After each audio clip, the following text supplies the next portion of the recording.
In the years following the Civil War, much of the nation grappled with high unemployment and lawlessness, leading to the emergence of various notorious desperados and outlaw gangs. During this turbulent period, the Reno Gang from Indiana rose to infamy, spreading fear throughout the Midwest. The Reno Gang was among the earliest outlaw brotherhoods in the United States, primarily consisting of 4 brothers: Frank, John, Simeon, and William Reno. These siblings hailed from the small, rural community of Rockford, located just 2 miles north of Seymour, Indiana. The Reno family, headed by J. Wilkeson and Julia Ann Reno, owned a sizable 1,200-acre farm and had 6 children in total. The family's offspring included Frank, born in 1837, John, born in 1838, Simeon, known as Sim, born in 1843, Clinton, born in 1847, William, born in 1848, and Laura, born in 1851. Raised in a strict religious household, the Reno children were subjected to hours of Bible study on Sundays, attended school, and contributed to the family farm's labor. Despite their devout upbringing, all of the Reno children, except for Clinton, who was known as Honest Clint, rebelled against their stringent religious upbringing and found themselves in trouble at an early age. Even Laura, the daughter of the family, displayed a wild streak akin to her 4 brothers who would later form the notorious Reno Gang. The elder Reno boys started engaging in dishonest card games along the farm road when they were still quite young, cheating unsuspecting travelers who passed by. Their penchant for trouble escalated, involving small-scale burglaries and a spree of horse thefts. By 1851, their activities took a more sinister turn when several retailers' businesses mysteriously went up in flames and suspicions pointed toward the Reno family regarding arson. With the outbreak of the Civil War, Frank and John adopted the role of bounty jumpers. During this time, federal recruiting officers offered cash bounties to individuals who enlisted in the military. The Reno brothers took advantage of this system, enlisting, collecting the cash incentives, and then promptly deserting. They repeated this scheme in various locations. Additionally, when the draft was instituted, they found another opportunity for profit.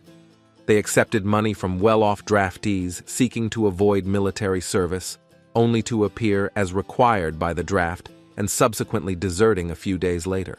In 1864, Frank and John Reno returned to Rockford, accompanied by a group of fellow bounty jumpers and like-minded individuals they had encountered during their journeys. These individuals formed a gang, and together with Frank, John, Sim, and William, they established their headquarters within the charred remnants of Rockford's buildings. In late 1864, Frank, along with 2 other gang members named Grant Wilson and Dixon, carried out a robbery of the post office and Gilbert's store in the nearby town of Jonesville, Indiana. Subsequently, they were apprehended by U.S. Marshals, but managed to secure their release on bail while awaiting trial. The following year, the gang was responsible for robbing 2 additional post offices, one in Dudleytown and another in Seymour, along with multiple burglaries of retail establishments. During this period, Grant Wilson, who had participated in the Jonesville robbery, decided to cooperate with law enforcement and agreed to testify against Frank Reno. However, before the trial could take place, Wilson was murdered. With his testimony no longer available, Frank was acquitted of the charges against him. The Reno Gang then made the Radar House in Seymour their new headquarters, where unsuspecting travelers often left penniless after staying there. Additionally, they orchestrated a series of robberies throughout the Midwest and operated a counterfeiting operation from this location. Although various members of the gang were arrested on multiple occasions, they consistently managed to secure their release. The Reno brothers claimed they had political clout, but in reality, they achieved this through a combination of bribery and intimidation, silencing officials and avoiding prosecution. As of July 27, 1865, the situation in the Seymour area had deteriorated to such an extent that the Seymour Times issued a warning advising people to exercise a caution due to the presence of thieves and assassins in the region. A week later, on August 3, the newspaper published an editorial denouncing the lawlessness and calling for vigilante justice to restore order. The editorial explicitly stated that only lynch law could salvage the town's reputation and protect its citizens. Despite the outcry from the local population, the crime wave perpetrated by the Reno Gang persisted. In early 1866, a gruesome discovery was made when the decapitated body of a guest at the Radar House was found floating in the White River. The gang also continued its criminal activities, robbing the Cortland post office on January 11th. Additional murders occurred in February and July of 1866, and the gang of ruthless criminals extended their reach beyond Jackson County, targeting neighboring communities. They raided numerous merchants and county treasuries, displaying a high level of organization that left law enforcement officials unwilling to confront them and witnesses too terrified to come forward. The Reno Gang's criminal activities took an audacious turn when they decided to rob a train, marking the beginning of a new era of outlawry. On the night of October 6, 1866, John and Simeon Reno, along with Frank Sparks, boarded the eastbound Ohio and Mississippi train at the Seymour depot. Wearing masks, the three men made their way to the express car, held the messenger at gunpoint, and made off with approximately $12,000. To escape, they signaled the engineer to stop the train by pulling the bell rope, then jumped off into the darkness when the train slowed down. This marked the first recorded peacetime train robbery in the United States. Less than a year later, on September 28, 1867, another train robbery occurred in Seymour, appearing to be a copycat crime. Initially, authorities suspected the Reno brothers, but it was later revealed that Walker Hammond and Michael Colleran were responsible for this holdup. They stole around $8,000 using the same modus operandi as the Reno robbery the previous year. John Reno tracked down Hammond and Colleran, beat them, and turned them in, although the money was not recovered. The gang's next major heist took place in Missouri when John Reno and gang member Val Elliott robbed the Daviess County Courthouse in Gallatin on November 17, 1867. They managed to abscond with more than $23,000 in cash and bonds. John Reno was recognized and subsequently pursued by the Pinkertons. He was eventually apprehended in Seymour on December 4, 1867, and returned to Missouri for trial. Facing a lynch mob outside the courthouse, John Reno pleaded guilty on January 18, 1868, and was sentenced to 25 years of hard labor at the Missouri State Penitentiary in Jefferson City. Meanwhile, Frank Reno remained in Indiana, where several county treasuries were burglarized. Although he was arrested for the Clinton County robbery, he was ultimately acquitted. The imprisonment of Brother John did little to deter the rest of the gang from their criminal pursuits. In a relentless spree of criminal activity, the Reno Gang continued their reign of terror. On February 18, 1868, they targeted the Harrison County Treasury in Magnolia, Iowa, robbing it of approximately $14,000.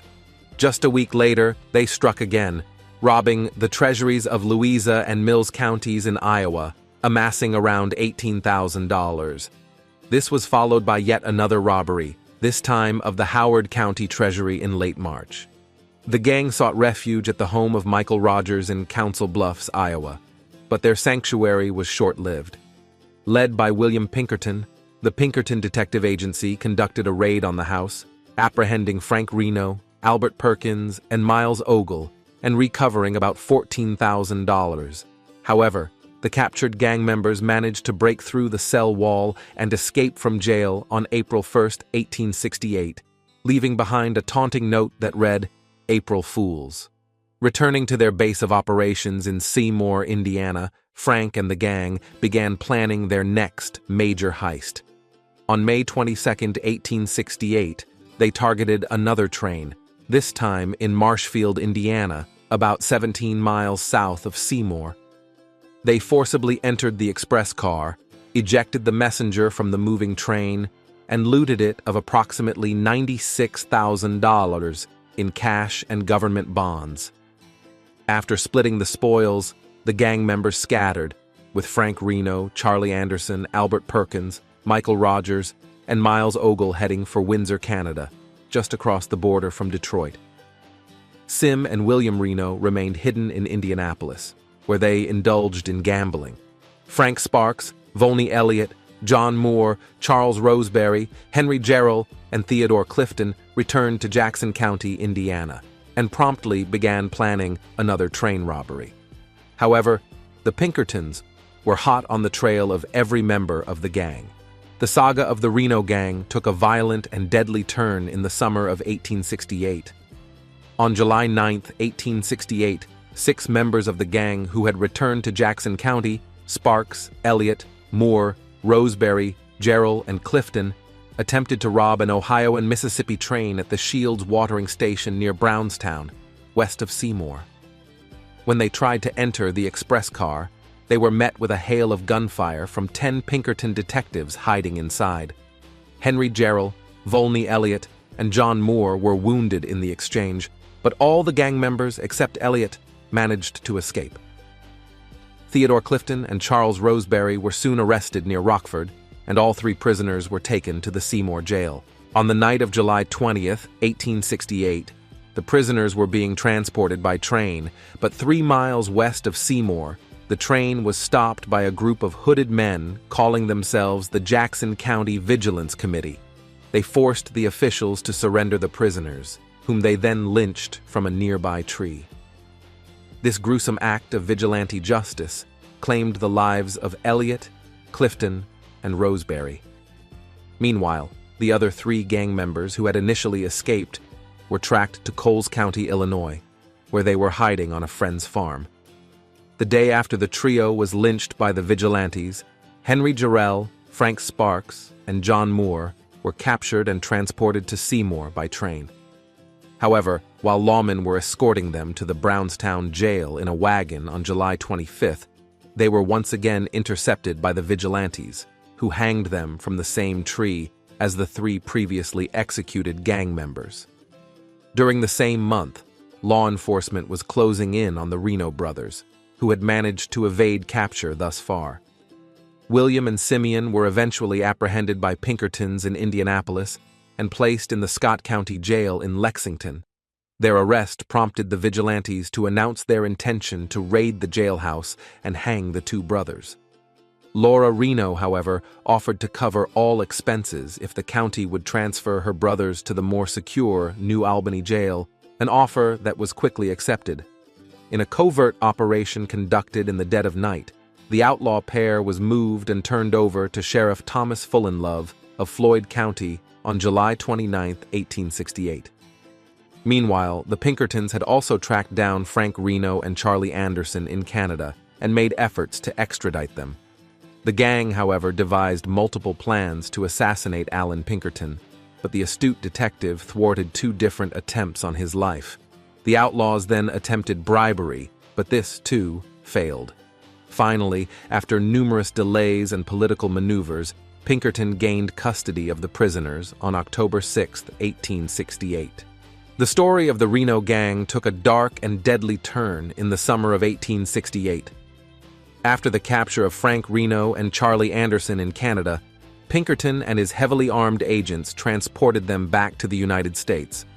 They boarded a steamer bound for Cleveland, Ohio, and then traveled by train to Cincinnati. From there, they delivered the prisoners to the New Albany, Indiana jail, where Frank Reno was reunited with his brothers, Sim and William. News of the Reno's arrival in New Albany sent shockwaves through the town. Citizens were well aware of the vigilante attempts to hang Sim and William earlier, and they feared that more violent efforts would be made now that the jail held even more gang members. In response to the tension, the remaining gang members contacted a Fort Wayne newspaper, warning that if the Renos were executed, they would lay waste to Seymour. Several newspapers also publicly criticized Sheriff Fullenlove and Scott County for imprisoning the outlaws in New Albany, predicting that this move would incite violence. Sheriff Fullenlove attempted to assure the public, stating, We do not believe that there is any danger of the Jackson County Vigilance Committee extending their visit to New Albany. They would be sure to meet a hot reception here, and they had better keep at a safe distance. These men were sent here for safekeeping, and they will be safely kept if it is in the power of the authorities to do so. However, Fullenlove's statement would prove to be unfounded. In the early hours of December 12, 1868, more than 50 hooded men launched a daring raid on the New Albany jail. They cut the telegraph wires, seized the outside guard Chuck Whitten, and stormed the building that housed both the jail and the sheriff's residence. Sheriff Fullenlove and his wife were taken hostage, and when the sheriff refused to hand over the keys to the Reno brothers' cells, he was beaten and shot in the right arm. Mrs. Fullenlove eventually surrendered the keys, and the vigilantes proceeded to the cells. They forcibly removed Frank, William, Simeon, and Anderson. The 4 prisoners were taken to the top of an iron stairway on the 2nd story of the jail, where they were individually hanged. First Frank, then William, then Simeon, and finally Anderson, who had to be hanged a 2nd time when the first rope broke. The gruesome act occurred at approximately 4:30 a.m. After the hangings, the bodies were placed in pine coffins and displayed in the jail. Thousands of people were allowed to pass by and view the remains of the notorious Reno Gang members. A Chicago newspaper described that evening as one of the most violent nights in the history of our country. Following the lynching, there was a limited investigation, but no significant developments resulted from it. Laura Reno, Frank's sister, arranged for her brothers' bodies to be returned to Seymour City Cemetery, where they were laid to rest. Charlie Anderson's widow also buried her husband in the New Albany area. John Reno, who had been imprisoned since 1868, was eventually released in February 1878. He returned to Seymour but later faced legal troubles, including a 3-year sentence in the Indiana State Prison at Michigan City for passing counterfeit bills. After his release, he returned to Seymour, where he passed away at home on January 31, 1895. While Clinton Reno, who was considered the honest Reno brother and hadn't participated in the gang's activities, also encountered legal issues over the years.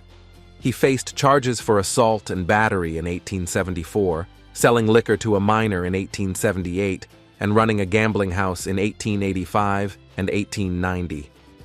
Later in life, he moved to Topeka, Kansas, and died in an insane asylum in 1921, reportedly suffering from religious delusions. Laura Ellen Reno, who had always supported her brothers, eventually married and became a respected member of society. Jackson County contains more cutthroats to the square inch than Botany Bay. Indiana newspaper accounts.